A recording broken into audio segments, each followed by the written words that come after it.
দেখুন, আজকে রাতে মানে 12:30টায় আর্জেন্টিনার সাথে স্পেন ফিফা 2026 ওয়ার্ল্ড কাপের শেষ খেলা, মানে ফাইনাল খেলায় মুখোমুখি হতে যাচ্ছে। তাহলে এই খেলায় একটি বিশেষ বৈশিষ্ট্য হচ্ছে, যেটা আগে কোনো খেলাতেই, কোনো ফিফার খেলা বা কোনো ফুটবল খেলায় দেখা যায়নি। সেটা হচ্ছে খেলার মাঝে যে বিরতি দেওয়া হয়, 45 মিনিট খেলার পরে যে 15 মিনিটের বিরতি দেওয়া হয়, সেই বিরতিটা বাড়িয়ে এখন 30 মিনিট করা হচ্ছে। 30 মিনিটের মধ্যে বিভিন্ন নাচ গানের আসর বসানো হচ্ছে। এবার আমেরিকা জানেন হলিউডের জায়গা, আমেরিকার নাচ গানের জন্য প্রসিদ্ধ। আমেরিকায় সবকিছু ফ্যান্টাসি, আমেরিকান জনগণ ফ্যান্টাসি পছন্দ করে। তাদের কারণ আছে, কেন আমেরিকান জনগণের পেটের ভাত এর সমস্যা নেই। আমেরিকার অর্থনৈতিকভাবে সবাই মোটামুটি প্রতিষ্ঠিত। আমেরিকায় অন্যান্য সমস্যা নেই, যদিও এইসব সমস্যা ভুলিয়ে রাখারও একটা উপায় হচ্ছে ফ্যান্টাসি রাখি। সেই ফ্যান্টাসিরই ফসল এখন দেখতে পাবেন। Justin Bieber, BTS, Madonna, Shakira এরা গান গাইবেন, নাচা গানা করবেন, 30 মিনিট ধরে সেটা চলবে। খেলোয়াড়রা কিন্তু তখন ড্রেসিং রুমে রয়েছে, ড্রেসিং রুমে তারা সলাপরামর্শ করছেন, কিছুটা জল খাচ্ছেন, কিছুটা হয়তো গ্লুকোজ খাচ্ছেন, এই করে তারা কাটাচ্ছেন 25-30 মিনিট।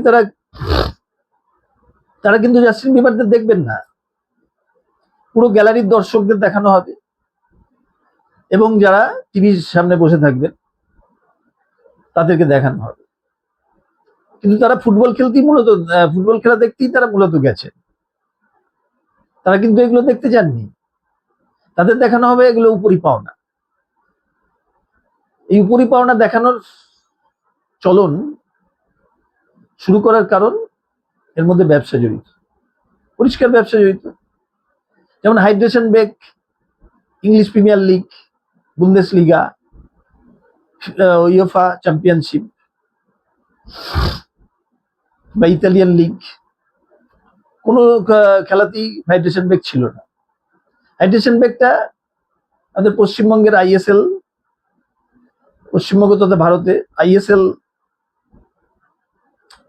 যে ফুটবল লিগ চালু আছে, তাতে হাইড্রেশন ব্রেক আছে। এখন যাহা কলকাতা, আগে একটা কথা বলেছিল মহামতি গোখলে, বলেছিলেন what Bengal things India things tomorrow, so what ISL Indian football league think America think tomorrow.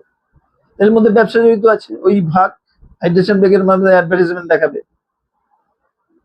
এটাই হচ্ছে ব্যবসা। বিভিন্ন টিভি রাইটস যারা নিয়েছে, টিভি দেখানো বা মিডিয়ার রাইটস যারা নিয়েছে, তাদের প্রচুর লাভ করার জন্য ফিফা ওই সুযোগে লাভ করবে। ফিফা সেই লাভের টাকা এই এদেরকে দিয়ে আনিয়ে নাচা গানা করিয়ে কিছু দেখানো হচ্ছে। এটা দেখানোর একটা এই আছে, একটা উদ্দেশ্য আছে। দেখা যাবে আমেরিকা কত আনন্দে আছে, কিন্তু আমেরিকার সাধারণ জনগণ কিন্তু আনন্দে নেই। মার্কিন যুক্তরাষ্ট্র আজকে ইরানের সাথে যুদ্ধে লিপ্ত, তাতে আমেরিকান সাধারণ জনগণ প্রচন্ড ভাবে দুর্গতির মধ্যে আছে। সেখানেও পেট্রোলের দাম বাড়ছে, সেখানেও জিনিসপত্রের মূল্য বৃদ্ধি।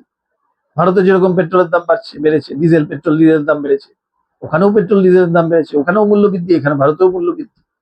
তাহলে যে কোনো যুদ্ধের কুফল কিন্তু সাধারণ মানুষের উপরই পড়ছে। অথচ আমেরিকা দেখাচ্ছে আমরা খুব ভালো আছি। ভারতে যেমন বিশ্বগুরু এটা চালু করা হয়েছে, কেন ভারত কোনোদিন বিশ্বগুরু হতে পারবে না। ভারত যখন 2047-এ যাবে, তখন আমেরিকা এবং চীন কোথায় চলে যাবে আপনি ভাবতে পারছেন? এখন চীন ভারতের থেকে এখন 30 গুণ এগিয়ে আছে, তখন চীন কোথায় চলে যাবে? তো বিশ্বগুরু হবে এটা কি করে? বিশ্বের গুরু তো হতে হবে।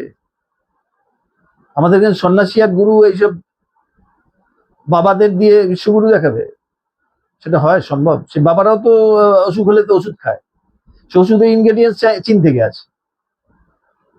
ভারতের সমস্ত কিছু মহিন্দ্রা গাড়ি তৈরি করে তার ইনগ্রেডিয়েন্টস চীন থেকে আসে, ভারতে শুধু অ্যাসেম্বল হয়। তাহলে বিশ্বগুরুটা হবে কি করে? বিশ্বগুরু হওয়ার জন্য নিজেকে তো সারা পৃথিবীর কাছে প্রতিষ্ঠিত করতে হবে। শুধু আমাদের বিশ্বগুরু প্রধানমন্ত্রী সারা বিশ্ব ঘুরে বেড়ালে তো হবে না। সারা বিশ্ব ঘুরে বেড়ালে কোনো পাওয়া যায় না। এখন বিশ্ব প্রধানমন্ত্রী সমস্ত সমস্ত দেশে গিয়ে ঠেলা খাচ্ছে, সমস্ত সাংবাদিক তাকে ঠাট্টা করছে। ক্রমশ সে দিন এসে গেছে। কেন এরা যে এই দেশের সাংবাদিক তো গতি মিডিয়া, এরা কোনোদিন সেরকম ভাবে তাদের প্রধানমন্ত্রীকে প্রশ্ন করবে না, বা দেশের যেসব আইন কানুন প্রণয়ন হচ্ছে তার বিরুদ্ধে প্রশ্ন করবে না। প্রশ্ন করার সেই সাহস নেই, কারণ তাদের মাইনে চলে যাবে। তারা এক একজন বছরে 1 কোটি টাকার উপর ইনকাম করে। কার দয়ায়? কেন্দ্রের সেই সরকার আছে বলে না। তা আমি কোনো সরকারের পক্ষে বলছি না, না কংগ্রেস, না আপ সরকার, না তৃণমূল সরকার, না বামপন্থী সরকার, কোনো সরকারই আমাদের ভালো করার জন্য আসছে না। সবাই তার নিজের দলের কথা ভাবছে, তার নিজের লোকজনের কথা ভাবছে। মোদী তার ক্যাবিনেটের সবার স্বার্থসিদ্ধির কথা ভাবছে। যেটা বলতে চাইছি, এই ফ্যান্টাসি চালু হয়েছে আমাদের আইপিএল, ইন্ডিয়ান প্রিমিয়ার লিগ যে ক্রিকেট, তাতে প্রত্যেকটা 4-6 ব্যাটসম্যান মারার পরে কি করা হয়? গ্যালারিকে দেখানো হয়। যারা ক্রিকেট বোঝে না, বিদেশ থেকে মহিলাকে নিয়ে এসে নাচানো হয়, কাঁদানো হয়, তাদের চিয়ার লিডার বা চিয়ার গার্ল করে রাখে। তারা ক্রিকেট কিছু জানেই না, তাদের পয়সা দিয়ে নাচানো হয় দেখানোর জন্য। আর মিউজিক, জিঙ্গেল মিউজিক চলে। কিছুদিন বাদে ফুটবলের সাথে দেখা যাবে, ফুটবলে একটা গোল হবে, তখন জিঙ্গেল মিউজিক চলবে, আর ওই চিয়ার লিডার লাফাতে থাকবে। আর প্রত্যেকটা গোল সেভ, হয়তো কোনো খেলায় কোনো গোল হলো না, গোল শূন্য চললো, কিন্তু গোল সেভ হলো।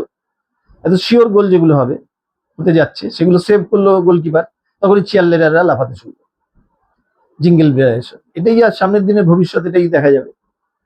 সুতরাং সবকিছু ব্যবসায়িক একটা ট্রেন্ড লক্ষ্য করা যাচ্ছে। এই ব্যবসায়িক ট্রেন্ড আসতে বাধ্য। আবার পশ্চিমবঙ্গের এই পশ্চিমবঙ্গ তো ভারতের ট্রেন্ড আমেরিকাও আজ নকল করছে। কেন? আমেরিকা মেগালোম্যানিয়াক এক রাষ্ট্রপতি বসে আছেন, তার সাথে আমাদের দেশের রাষ্ট্রপ্রধান এবং রাজ্যের রাজ্যপ্রধান সবারই মিল আছে। কিছুদিন আগে দেখা গেল যে মাহেশের জগন্নাথ রথের টানায় উপর থেকে হেলিকপ্টার থেকে পুষ্পবৃষ্টি করা হবে। 1000 কোটি টাকা খরচা করে সমস্ত ধর্মীয় প্রতিষ্ঠান, ধর্মীয় স্থানগুলো রক্ষণাবেক্ষণ করা হবে, আবার উপর দিয়ে পুষ্পবৃষ্টি করা হবে। কোন দেশে আমরা আছি? যে দেশে বিজ্ঞান প্রযুক্তির উন্নতি দরকার, তবেই তো বিশ্বগুরু হবে। ধর্মস্থানগুলো রক্ষা করার জন্য 1000 কোটি টাকা যাবে, পুষ্পবৃষ্টির জন্য 100 কোটি টাকা যাবে। এটাও ফ্যান্টাসি। লোককে দেখানো হচ্ছে যে ফ্যান্টাসির মধ্যে তুমি থাকো। তুমি নিজের পেটের ভাতের কথা চিন্তা করো না, তুমি তোমার লড়াইয়ের কথা চিন্তা করো না, রোজকার জীবনে বেঁচে থাকার যে সংগ্রাম তার কথা চিন্তা করো না। তুমি ফ্যান্টাসির জগতে থাকো। হেলিকপ্টার দিয়ে পুষ্পবৃষ্টি হচ্ছে কাদের? মাহেশের রথের জগন্নাথ যে রথে বসে আছেন। সমস্ত অনুষ্ঠান, সমস্ত ধর্ম পালন করার সবার রাইট আছে, সবাই তার মতো পালন করুক, কিন্তু এইসব ফ্যান্টাসি দেখাবার দরকার নেই। রথযাত্রার দিনে মাহেশের উপরে পুষ্পবৃষ্টি করা, কি হেলিকপ্টার দিয়ে পুষ্পবৃষ্টি? যে দেশে গরিব দেশ, যেখানে অধিকাংশ লোক ঝুপড়িতে থাকে, সে ঝুপড়ি ভাঙা চলছে। কারোর নিজস্ব পাকা বাড়ি নেই, যতই ওই পিএম আবাস যোজনা আসুক। দেশে 140 কোটির মধ্যে 80 কোটি লোকের হাতে অর্থনৈতিক ক্ষমতা খুবই কম, কিছুই নেই। তা সেই সব ভুলিয়ে রাখার জন্য এইগুলো ব্যাপার। আমেরিকাও সেভাবে ভুলিয়ে রাখার জন্য জাস্টিন বিবার, বিটিএস এদেরকে দিয়ে প্রচার করবে। জানেন এদের অসংখ্য ফলোয়ার, অসংখ্য ইনস্টাগ্রাম, তারপরে ফেসবুক, তারপরে এক্স হ্যান্ডেল, সব এদের অনেক অসংখ্য ফলোয়ার। অসংখ্য ফলোয়ারকে দিয়ে দেখালি সবাই গদগদ হয়ে যাবে। কারা গ্যালারিতে খেলা দেখতে যায়? নিশ্চয়ই অবস্থাপন্ন লোক, কেন এত টাকা টিকিটের দাম। আমেরিকাও তাকে আনন্দ দেওয়া, শুধুও তাদের না, আমাদের ঘরের টিভি দর্শক, মিডিয়া দর্শকদের আনন্দ দিচ্ছে।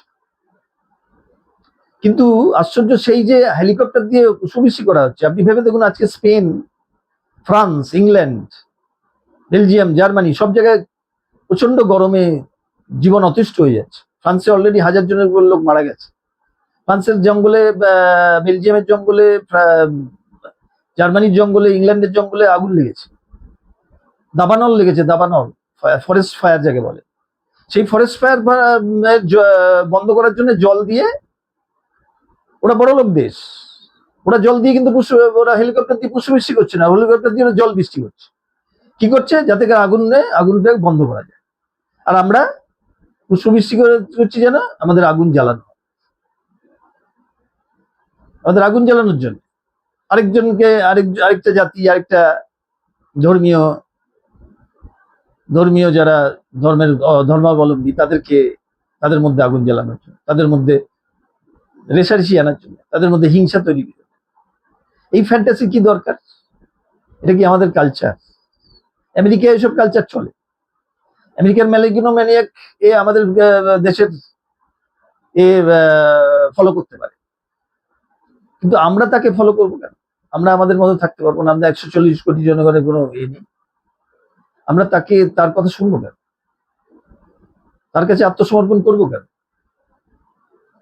সে যা কিছু ফলো করুক। আমেরিকার কালচারই তাই, আমেরিকার ফ্যান্টাসির জগতে থাকে। আমেরিকার হলিউডের কালচার, ফ্যান্টাসি সরিয়ে দাও চারিদিকে, সারা পৃথিবীতে ফ্যান্টাসি সরাও। এইসব 15 মিনিটের ব্রেককে 30 মিনিট ব্রেক করার ধান্দা হচ্ছে। আরো কি আমেরিকাকে ভালো দেখানো, সেখানে পর্যটক আনার চেষ্টা, পর্যটক আনা মানে বিদেশি মুদ্রা আরোহণ হবে, এই চিন্তা আছে। তবে এর একটা অন্য দিকও আছে। আপনারা যারা ঘরে বসে টিভি দেখছেন বা মিডিয়া, মোবাইলে খেলা দেখছেন, তার মাঝে ব্রেক হলে আপনার ভালো, আপনি টয়লেটে যেতে পারছেন। মাঝখানে আপনি টয়লেট চেপে হা করে পুরো চোখ পাকিয়ে টিভির দিকে তাকিয়ে পুরো খেলা দেখছিলেন। মাঝখানে ব্রেক হলে আপনি ঘরের কিছু কাজও করে নিতে পারছেন। তাহলে এটা সাধারণ মানুষেরও কিছু উপকার লাগছে মাঝখানে ব্রেক। সে হাইড্রেশন ব্রেকই হোক, আর জাস্টিন বিবার, বিটিএস, সাকিরার, ম্যাডোনার ব্রেকই হোক, আপনার যদি অপছন্দ হয় সেই সময় চলবে টিভি, আপনি বাথরুমে থাকবেন, আপনি টয়লেটে থাকবেন, আপনি অন্য কাজ করলেন, কিছুক্ষণ ঘুমিয়ে নিলেন। 12:30টার সময় খেলা হওয়ার কারণ তাই, পুরো এশিয়ার বিশাল জনগণের টিভি সম্প্রচারের সুবিধা হবে, তারা 12:30টায় দেখতে পাবে। আমেরিকার টাইম অনুসারে খেলা হওয়ার কথা 2:30টার সময় শুরু হওয়ার কথা, তবেই খেলোয়াড়দের ভালো থাকবে, তবিয়ত ভালো থাকবে, ঠান্ডার মধ্যে খেলতে পারবে। এখানকে আমাদের 2:30 মানে ওদের ওখানে সন্ধে হয়ে যাওয়া। তাহলে আমাদের এখানে 12:30টায় খেলিয়ে ওদেরকে ঘর্মাক্ত করে, প্রচন্ড এমনি গরম, খেলাটাও গরম, হ্যাঁ, ওখানে 20°C অনেকটা খেলা খেলতে নামলে। ফুটবল খেলাটা তো শারীরিক খেলা, সেইখানে তাদেরকে নাচিয়ে আমাদের আনন্দ দেওয়া। 12:30টায় খেলা যাতে বিশাল এশীয় জনগণ দেখতে পায়, সেখানেও ব্যবসা জড়িত। তবে সবকিছুর যেমন একটা পজিটিভ দিক আছে, সেটা আপনি ভেবে দেখুন যে মাঝখানে ব্রেক হলে আপনি কি কি কাজ করে রাখতে পারবেন।